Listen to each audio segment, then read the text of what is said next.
Welcome to Celebrity Home Critique. I'm Camila and I'm an interior design technologist. Today we'll be talking about Kacey Musgraves' home, which I am in love with. I love it so much and I'm so excited to share it with you. Okay, so overall her home is very neutral, not very kid-friendly, but there's a lot of texture and richness to it. I love all the textures that we see. She loves clay, which we can kind of see that effect in her coffee table and throughout her home. Now this room particularly is very exciting. I like how it combines some traditional aspects with postmodernism.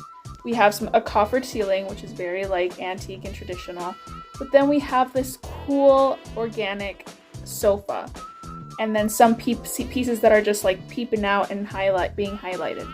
So I just love how she also is not this huge maximalist and brings a ton of crap into her home, but it's actually like very thoughtful and key items that she brings to make the whole home congruent.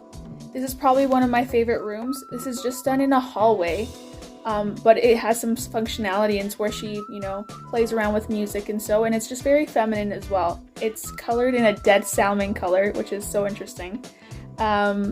And I just like she has also this, love for crystals.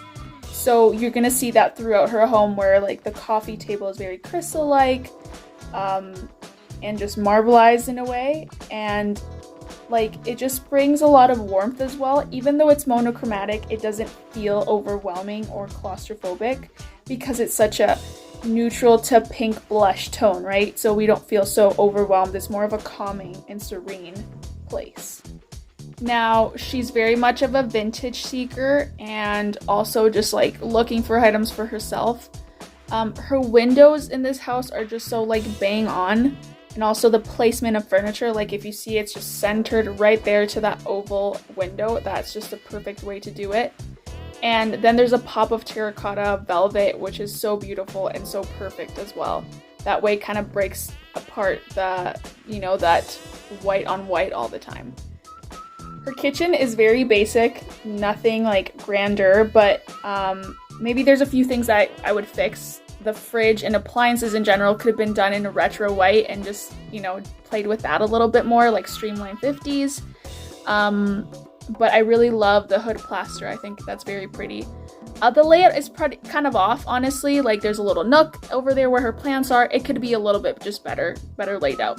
Lastly, let's talk about her room. I think it's a 10 out of 10. The whole house is a 10 out of 10. And that headboard and oyster light pieces are so cool.